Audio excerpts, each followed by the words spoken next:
Okay, so good afternoon, students. Today's topic will be principles of mental health nursing. So principles, तो क्या होता है कि आप कोई भी केयर पेशेंट को दे रहे हो, ठीक है।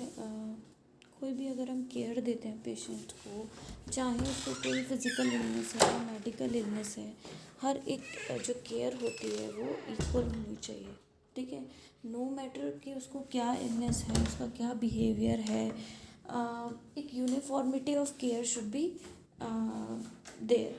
तो उसके लिए जो बेसिक चीज़ें होती हैं वो माइंड में फिक्स होनी चाहिए, ठीक है। ताकि क्या हो, सबको एक जैसी केयर मिल पाए, हर पेशेंट को इक्वली ट्रीट किया जाए।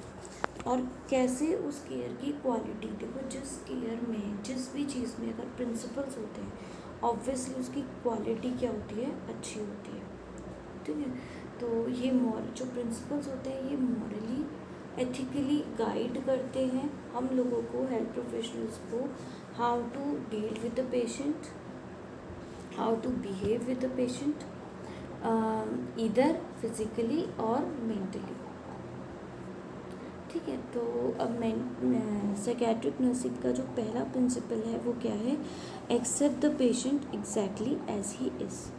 तो पेशेंट आपको जैसे भी अपनी फीलिंग्स एक्सप्रेस कर रहा है उसको जेन्युइनली सुनना, ठीक है, उस चीज़ को एक्सेप्ट करना, बिना किसी जजमेंट के कि कैसा है, कैसे सोच सकता है ये ऐसा, है ना, कोई क्रिमिनल है, कोई भी है चाहे, है ना, तो उसको बिना जज किए, बिना उसको कोई अगर उसके क्या है, उसकी एज क्या है, उसका सेक्स क्या है, आदमी औरत, अमीर गरीब, बिना ये सब चीज़ें देखते हुए हर पेशेंट को इक्वली ट्रीट करना है। उसकी जो जो भी वो इमोशन, जो भी एक्सप्रेस कर रहा है फीलिंग्स, उसको सीरियसली सुनना है। एक ऑनेस्टी होनी चाहिए ताकि उसको फील हो कि जो भी वो बोल रहा है वो आप सुन रहे हो, ठीक है। क्योंकि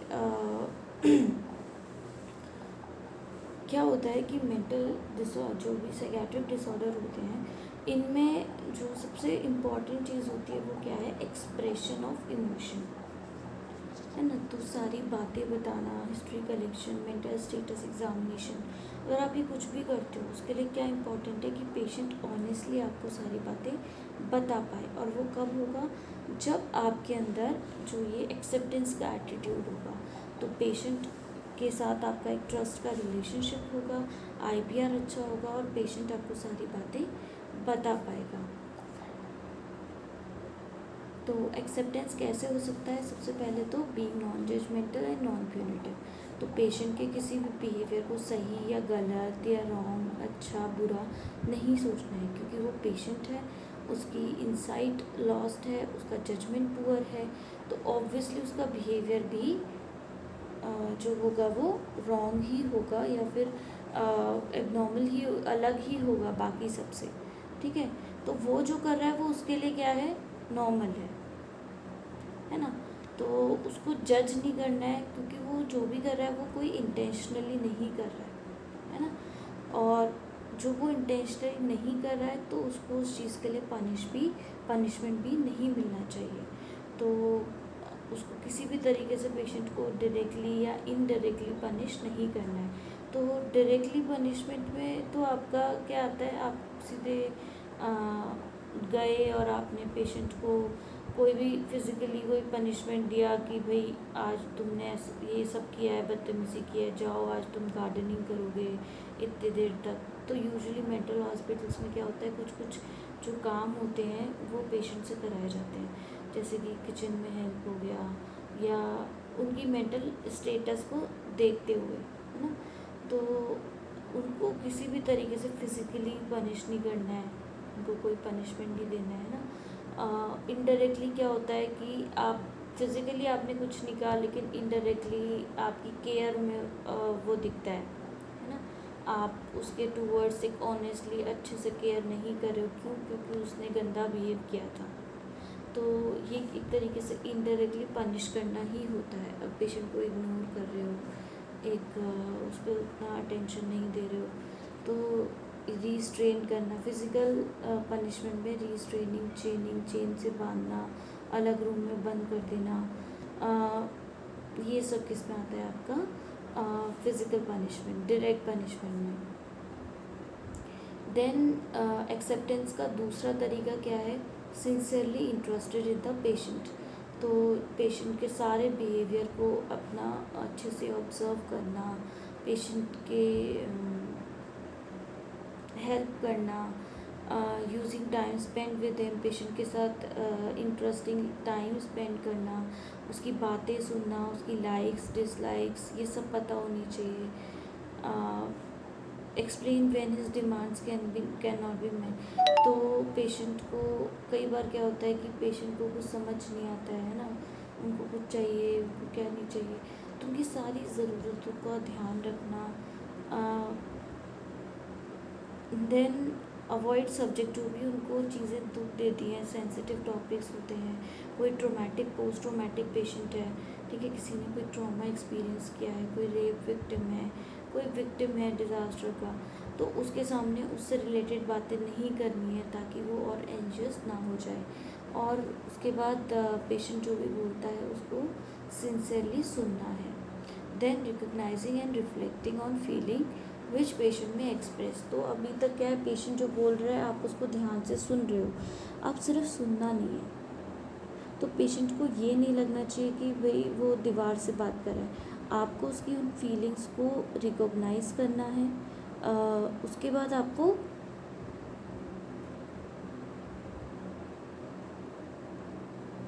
रिफ्लेक्ट भी करना है।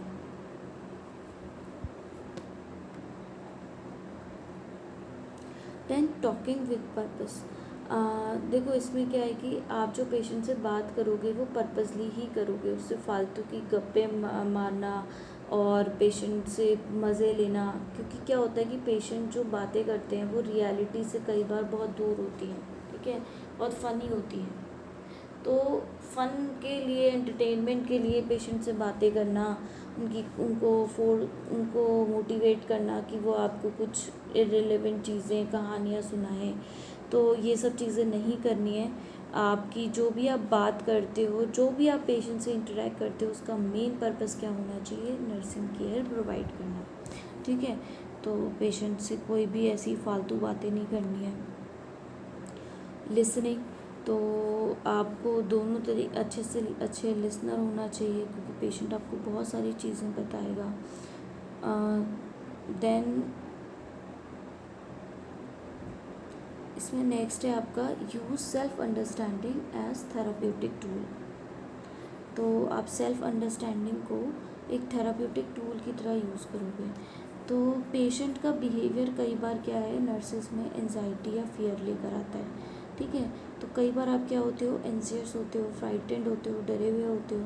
तो अब ऑब्वियसली अगर आप डरे हुए हो, परेशान हो, तो ऐसे में जो भी आप केयर दोगे पेशेंट को वो भी अफेक्ट होगी। तो बहुत ज़रूरी है कि आपको अपनी अंडरस्टैंडिंग होनी चाहिए अपने इमोशंस की।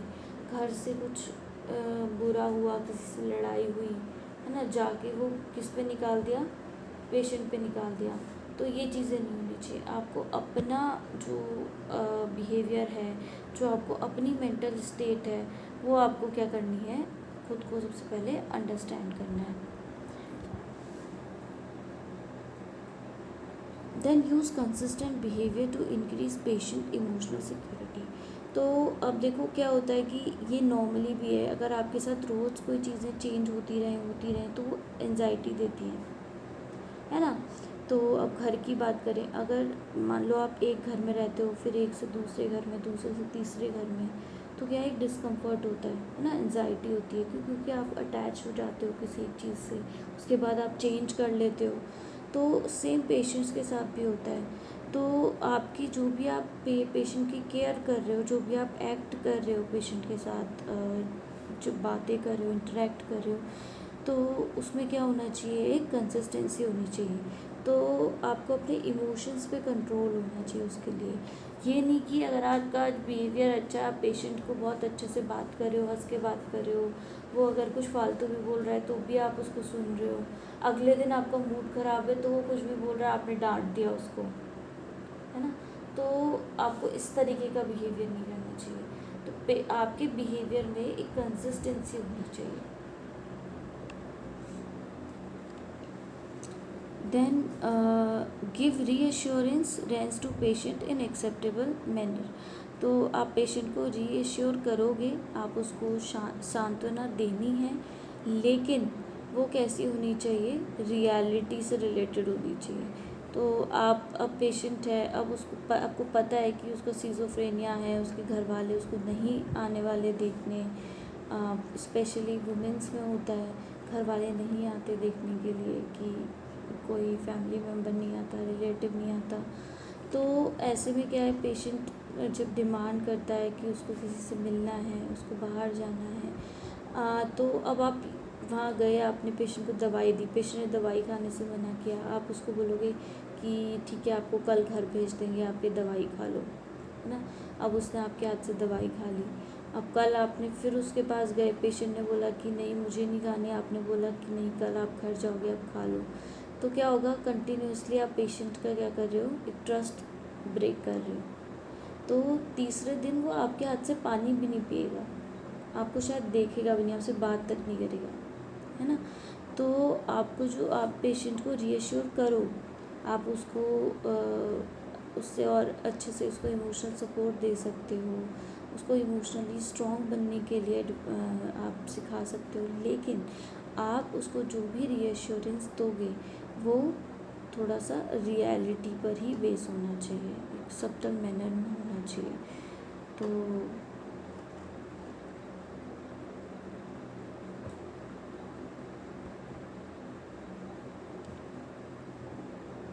Then next is change patient's behaviour through emotional experience and not by rational interpretation.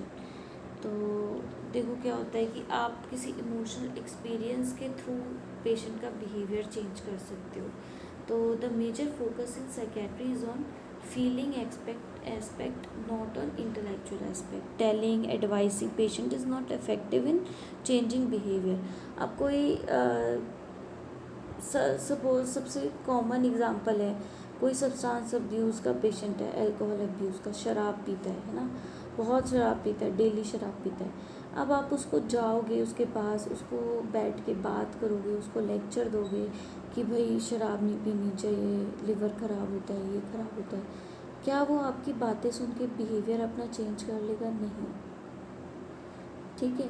तो आप कई बार क्या होता है, जो रेशनल देना, ये जो रेशनैलिटी होती है, रेशनलाइजेशन एक तरीके से प्रोसेस, तो आप अगर ये इफ़ेक्टिव नहीं होता है ना। तो जितना कि क्या इफ़ेक्टिव होगा, इमोशनल एक्सपीरियंस। तो जब तक कोई चीज़ इमोशनली हिट नहीं करेगी, पेशेंट अपने बिहेवियर में चेंज नहीं लाएगा। तो इंस्पाइट ऑफ एडवाइसिंग, उसको सलाह देना, उसको समझाने से अच्छा है क्या, रोल प्ले या इमोशनल ड्रामा, इसके थ्रू पेशेंट के इमोशन में चेंजेस लाना। जैसे कि हमने पेशेंट को बोला नहीं कि भैया आप शराब पी, ये सब चीज़ें ऐसे मत करो, वो मत करो। आपने एक रोल प्ले प्लान किया और उस पेशेंट के सामने, जो सब्सटेंस अब्यूज़ के पेशेंट हैं उनके सामने उसको परफॉर्म किया। कैसे, एक फॉर एग्ज़ाम्पल कोई एक शराब पीता है, उसके घर पे उसकी लड़ाई होती है, उसके फैमिली मेम्बर्स के साथ उसके रिलेशनशिप ख़राब होते हैं, वो जॉब पे नहीं जा पाता, काम नहीं कर पाता, ड्राइव करते हुए एक दिन उसका एक्सीडेंट हुआ और वो मर गया, है ना। तो जब ये कुछ चीज़ें जब पेशेंट देखेंगे सारे सब्सटेंस अब्यूज़ के, तो इस चीज़ को लेकर के वो क्या होंगे, थोड़े से सतर्क होंगे। तो उनमें समझ आएगी कि नहीं, उनको कैसे बिहेव करना है, कैसे नहीं करना है, क्या उनको नुकसान हो सकता है आगे चल के, उनकी फैमिली उनसे दूर हो जाएगी, या फिज़िकली वो बीमार होके मर जाएंगे, लिवर फेल हो गया, ये वो। तो रोल प्ले के थ्रू हम उस चीज़ के सारे खतरे और रिस्क, सारी कॉम्प्लिकेशन उनको दिखा सकते हैं। तो इंस्पाइट ऑफ समझाना, आप उसको पेशेंट को शो करो, केवल उसी के थ्रू आप पेशेंट के बिहेवियर में मॉडिफिकेशन ला सकते हो। Then avoid unnecessary increase in patient anxiety. तो देखो इसमें क्या चीज़ है कि पेशेंट जिस रूम में है उस रूम में कोशिश करो कि कम से कम स्टिमुलस हो, है ना। पेड़ पौधे, फोटो फ्रेम्स, आपके कोई भी चीज़, वॉल हैंगिंग्स, और कोई भी अगर आप डेकोरेटिव आइटम है तो ये कम से कम रखनी चाहिए ताकि पेशेंट का डिस्ट्रैक्शन ना हो, पेशेंट को एंजाइटी फील ना हो, क्योंकि वी डोंट नो कि पेशेंट किस चीज़ से, किस पेंटिंग के, किस चीज़ को, ऑब्जेक्ट को लेके किस कहाँ पहुँच जाए, है ना। क्या उसकी थॉट प्रोसेस हो। तो ऐसे उसका जो एनवायरनमेंट है,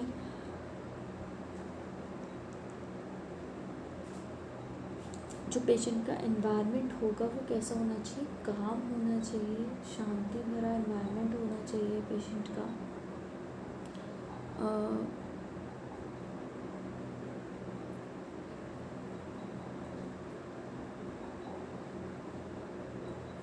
देन नेक्स्ट क्या है आपका, demonstrate objective observation to understand and interpret the meaning of patient behaviour. ठीक है, तो डेमोन्स्ट्रेट ऑब्जेक्टिव ऑब्जर्वेशन, तो हम क्या करेंगे, ऑब्जेक्टिव ऑब्जर्वेशन क्या होता है, जो एग्जामिनर ऑब्जर्व कर रहा है। तो एज अ एग्जामिनर हम मेंटल स्टेटस एग्जामिनेशन में जैसे हम ऑब्जर्व करते हैं, है ना, पेशेंट का चलना फिरना, बिहेवियर, एटीट्यूड, उसका मूड, ये सब चीज़ें जो ऑब्ज़र्व कर रहे हैं, उसकी स्पीच, उसका एक्टिविटीज़, तो उसके थ्रू उसको इंटरप्रेट करना, उसको समझना, उसके थ्रू हम पेशेंट के बिहेवियर को समझ सकते हैं। ठीक है,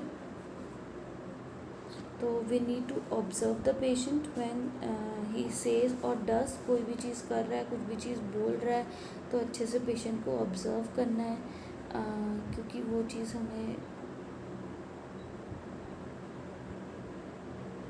तो while working with patient, learn his basic problems, guess what he will do, keep asking yourself what is the goal of patient and why he behave like this। तो बस यही है इसमें सबसे इम्पोर्टेंट कि आपको ऑब्जेक्टिव होके आपको पेशेंट को अच्छे से ऑब्ज़र्व करना है, क्योंकि आप उसको जितना ऑब्ज़र्व करोगे, उसका बिहेवियर को समझोगे, आपको उसके डायग्नोसिस में और उसमें कैसे आप चेंज ला सकते हो, उसकी स्ट्रेंथ, उसकी वीकनेस आपको पता चलेंगी।